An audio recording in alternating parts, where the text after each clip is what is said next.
एक कत्ल, एक ड्रम और जेल में पैदा हुआ एक बच्चा। आज हम एक ऐसे मामले की पड़ताल कर रहे हैं जिसने सबको चौंका दिया है। हाँ, इसे मुस्कान ड्रम केस के नाम से जाना जा रहा है। और हमारे पास कई स्रोतों से जानकारी है, Hindustan times, India today, NDTV और द टाइम्स ऑफ इंडिया की रिपोर्ट्स। तो चलिए इस मामले की परतों को खोलते हैं, समझते हैं कि आखिर हुआ क्या था। और ये सिर्फ एक अपराध की कहानी नहीं है। नहीं, बिल्कुल नहीं। इसमें कानूनी दांवपेच, इंसानी रिश्ते और सामाजिक नैतिकता के कई ऐसे सवाल छिपे हैं जिनका कोई आसान जवाब नहीं है। खासकर जब एक नवजात शिशु की तकदीर इससे जुड़ जाए, मामला और भी पेचीदा हो जाता है। बिल्कुल। तो चलिए शुरू से शुरू करते हैं। ये कहानी है मुस्कान रस्तोगी और उनके पति सौरभ राजपूत की, जो एक पूर्व मर्चेंट नेवी ऑफिसर थे। तो 4 मार्च 2025 की रात को क्या हुआ था? पुलिस की चार्जशीट के मुताबिक उस रात मुस्कान ने अपने कथित प्रेमी साहिल शुक्ला के साथ मिलकर अपने पति सौरभ की हत्या कर दी। लेकिन ये किसी आम हत्या जैसा नहीं था, है ना? नहीं, तरीका बहुत ही क्रूर और योजनाबद्ध था। पहले सौरभ को खाने में नशीली दवा मिलाकर दी गई, जिससे वो बेहोश हो गए। और बेहोशी की हालत में उन पर चाकुओं से हमला किया गया। लेकिन क्रूरता यहीं खत्म नहीं हुई। रिपोर्ट्स के मुताबिक इसके बाद जो किया गया वो इस केस को और भी भयानक बना देता है। हाँ, हत्या के बाद शव के टुकड़े किए गए। टुकड़े? जी, सिर, हाथ और दूसरे अंगों को अलग किया गया और फिर उन टुकड़ों को एक बड़े से प्लास्टिक या मेटल के ड्रम में डाल दिया गया। और सबूत मिटाने के इरादे से उस ड्रम को ऊपर तक सीमेंट से भर दिया गया। ये एक बहुत ही ठंगे दिमाग से की गई कार्रवाई लगती है, जिसका मकसद सिर्फ हत्या करना नहीं, बल्कि मृतक की पहचान को पूरी तरह से खत्म कर देना था। ये सोचना भी मुश्किल है। और ये ड्रम मिला कैसे? लगभग 2 हफ्ते बाद 18 मार्च को। 2 हफ्ते? हाँ, जब उनके किराए के घर से बहुत तेज बदबू आने लगी तो पड़ोसियों ने पुलिस को खबर की। अच्छा। पुलिस जब घर के अंदर गई तो उन्हें वो ड्रम मिला। तब तक शव काफी हद तक सड़ चुका था। और इसी दिन मुस्कान और साहिल को गिरफ्तार कर लिया गया। जी। 2 हफ्ते। इसका मतलब है कि आरोपी लगभग 14 दिनों तक उसी घर में या उसके आसपास रहे, ये जानते हुए कि उस ड्रम में क्या है। बिल्कुल, ये दिखाता है कि अपराध के बाद उनमें कोई घबराहट या पछतावा नहीं था। कम से कम पुलिस का तो यही मानना है। तो पुलिस ने अपनी जांच आगे कैसे बढ़ाई? जाहिर है ये अचानक हुए गुस्से का नतीजा तो नहीं लग रहा। नहीं, बिल्कुल नहीं। पुलिस का केस इसी बात पर टिका है कि ये एक सोची समझी साजिश थी। एक साजिश? हाँ, जिसे महीनों पहले से तैयार किया जा रहा था। और यहाँ ये कहानी वाकई दिलचस्प हो जाती है। कैसे? पुलिस के मुताबिक मुस्कान ने नवंबर 2023 से ही इसकी योजना बनाना शुरू कर दी थी। नवंबर 2023 यानी हत्या से करीब 4-5 महीने पहले से? जी। इसके क्या सबूत मिले पुलिस को? पुलिस ने अपनी चार्जशीट में कई छोटी छोटी कड़ियों को जोड़ा है। जैसे कि? जैसे मुस्कान ने कुछ समय पहले ही कई चाकू खरीदे थे, ये कहकर कि उसे चिकन काटना सीखना है। अच्छा। उसने एक डॉक्टर से चिंता और घबराहट की शिकायत करके नींद की गोलियों का प्रिस्क्रिप्शन भी लिया था, जिसका इस्तेमाल बाद में सौरभ को बेहोश करने के लिए किया गया। बिल्कुल।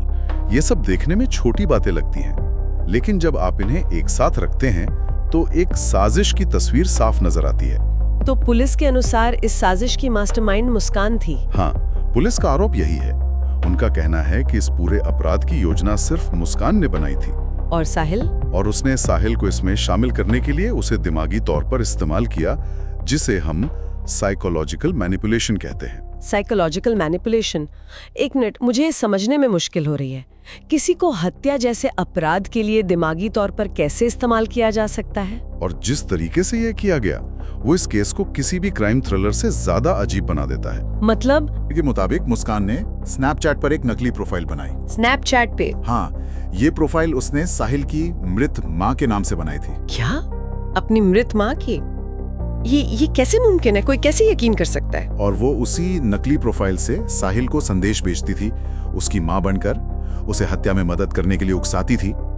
ये सुनने में जितना फिल्मी लगता है, क्या ये वाकई मुमकिन है? ये सवाल बहुत वाजिब है। मनोवैज्ञानिक तौर पर देखें तो ये मुमकिन है, खासकर अगर कोई इंसान भावनात्मक रूप से कमजोर हो या किसी पर बहुत ज्यादा निर्भर हो। सही कहा। पुलिस का मानना है कि मुस्कान ने साहिल की इसी कमजोरी का फायदा उठाया। वो उसे माँ के आदेश के तौर पर निर्देश देती थी, उसे भावनात्मक रूप से नियंत्रित करती थी। तो क्या साहिल के वकील अदालत में ये दलील नहीं दे सकते कि वो तो बस एक मोहरा था? बिल्कुल दे सकते हैं और शायद देंगे भी। और अपनी जिम्मेदारी से बचने के लिए ये कहानी गढ़ रहा है। कानूनी तौर पर इसे साबित करना बहुत मुश्किल होता है। अभियोजन पक्ष को ये साबित करना होगा कि वो नकली प्रोफाइल वाकई मुस्कान चला रही थी। और उन संदेशों का साहिल पर असर हुआ। जी। जबकि बचाव पक्ष ये तर्क दे सकता है कि साहिल अपने होश में था और ये सब अब सजा से बचने का एक बहाना है। ये केस भविष्य के कई मुकदमों के लिए एक मिसाल बन सकता है। और इस पूरी साजिश का मकसद क्या बताया गया है? पुलिस के मुताबिक मकसद मुस्कान और साहिल का प्रेम संबंध था, जिसमें सौरभ एक रुकावट बन रहे थे। हाँ, कुछ रिपोर्ट्स में ड्रग्स की आदत का भी जिक्र है, लेकिन मुख्य मकसद अवैध संबंध ही बताया जा रहा है। इन सब सबूतों और थ्योरीज को मिलाकर पुलिस ने अपना केस बनाया। अपनी चार्जशीट का जिक्र किया था। हाँ, मई 2025 में, यानी गिरफ्तारी के करीब 2 महीने बाद पुलिस ने अदालत में लगभग 1000 पन्नों की एक चार्जशीट दाखिल की। 1000 पन्ने, इसका मतलब क्या होता है एक आम इंसान के लिए? ये सिर्फ पन्नों की गिनती है या? नहीं, इसका बहुत गहरा मतलब है। 1000 पन्नों की चार्जशीट का मतलब है कि पुलिस ने हर छोटी बड़ी कड़ी को जोड़ा है। Call records, forensic reports, crime scene की तस्वीरें, हर गवाह का बयान, यहाँ तक कि उस दुकान का बिल भी जहाँ से चाकू खरीदा गया। इसमें taxi driver, hotel staff, chemist, मकान मालिक सबके बयान शामिल हैं। जी। अभियोजन पक्ष एक ऐसी दीवार खड़ी कर रहा है जिसमें बचाव पक्ष के लिए सेंध लगाना लगभग नामुमकिन हो। ये दिखाता है कि वो केस को लेकर कितने आश्वस्त हैं। बिल्कुल। और उस चार्जशीट में एक बात को खास तौर पर खारिज किया गया था, है ना? हाँ, ये जरूरी बात है। चार्जशीट में किसी भी तरह के तंत्र मंत्र या जादू टोने के एंगल को साफ तौर पर खारिज किया गया है। शायद शुरू में ऐसी अफवाहें उड़ी होंगी। हो सकता है, लेकिन पुलिस ने अपना केस पूरी तरह से वैज्ञानिक और डिजिटल सबूतों पर आधारित रखा है। तो पुलिस ने अपनी तरफ से एक मजबूत केस बना दिया था। साजिश, सबूत, मकसद सब कुछ साफ था। ऐसा लग रहा था कि अब बस अदालत का फैसला आना बाकी है। पर इस कहानी का सबसे बड़ा मोड़ तो तब आया जब कोई अदालत में नहीं बल्कि जेल के मेडिकल वार्ड में था। और यहीं से ये मामला सिर्फ एक आपराधिक मुकदमे से कहीं आगे निकल जाता है। ये एक मानवीय और नैतिक दुविधा का रूप ले लेता है। अप्रैल 2025 में गिरफ्तारी के 1 महीने बाद जेल में एक रूटीन मेडिकल जांच के दौरान पता चला कि मुस्कान गर्भवती है। जाहिर है ये खबर सबके लिए एक झटके की तरह थी। और इस खुलासे ने मामले में एक नई परत जोड़ दी। अब सवाल सिर्फ ये नहीं था कि मुस्कान और साहिल दोषी हैं या नहीं, बल्कि ये भी था कि आने वाले बच्चे का क्या होगा। बिल्कुल। और फिर 24 नवंबर 2025 को मुस्कान ने हिरासत में रहते हुए एक अस्पताल में एक बच्ची को जन्म दिया। जी। रिपोर्ट्स के मुताबिक बच्ची का वजन लगभग 2.5 किलो था और माँ और बच्ची दोनों स्वस्थ हैं। इस बच्चे के जन्म ने कई गंभीर कानूनी और नैतिक सवाल खड़े कर दिए हैं। सबसे पहला और सीधा सवाल है पितृत्व का, यानी पैटर्निटी का। बच्ची का पिता कौन है? मृतक सौरभ राजपूत के परिवार ने डीएनए टेस्ट की मांग की है। वे जानना चाहते हैं कि बच्ची सौरभ की है या साहिल की। और ये सवाल सिर्फ परिवार की जिज्ञासा का नहीं है, जिसके बहुत गहरे कानूनी मायने हैं। कानूनी मायने जैसे? इसे ऐसे समझिए, अगर डीएनए टेस्ट से साबित होता है कि बच्ची सौरभ की है तो उसे अपने पिता की संपत्ति में कानूनी अधिकार मिलेगा। अच्छा।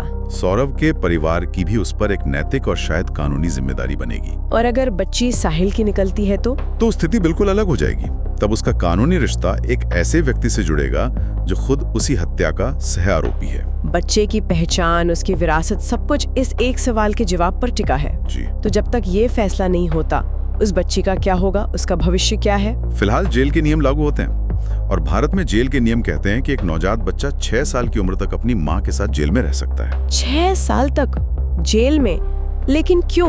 एक बच्चे को जेल में रखने का क्या तर्क है? इसके पीछे का तर्क मानवीय है। माना जाता है कि जीवन के शुरुआती सालों में एक बच्चे के विकास के लिए माँ का साथ बहुत जरूरी होता है, खासकर मानसिक और भावनात्मक विकास के लिए। हाँ, बच्चे को उसकी माँ से तुरंत अलग कर देना उसके लिए बहुत क्रूर माना जाता है, इसलिए कानून इसकी इजाजत देता है। जेल के अंदर क्या सुविधाएं होती हैं? जेल के अंदर ही क्रैश जैसी सुविधाएं होती हैं, जहां बच्चे की देखभाल और शुरुआती शिक्षा की बुनियादी व्यवस्था की जाती है। लेकिन ये तो एक आदर्श स्थिति हुई। असलियत में एक बच्चे का जेल की चारदीवारी में बड़ा होना उसके दिमाग पर क्या असर डालेगा? और यही सबसे बड़ा और मुश्किल सवाल है। वो दुनिया को कैसे देखेगा? क्या एक बच्चा जेल के माहौल में सामान्य रूप से विकसित हो सकता है? उसे जो सामाजिक कलंक झेलना पड़ेगा, और सबसे बड़ी बात 6 साल बाद जब उसे कानूनन माँ से अलग किया जाएगा, तब उसका क्या होगा? उसे किसके हवाले किया जाएगा?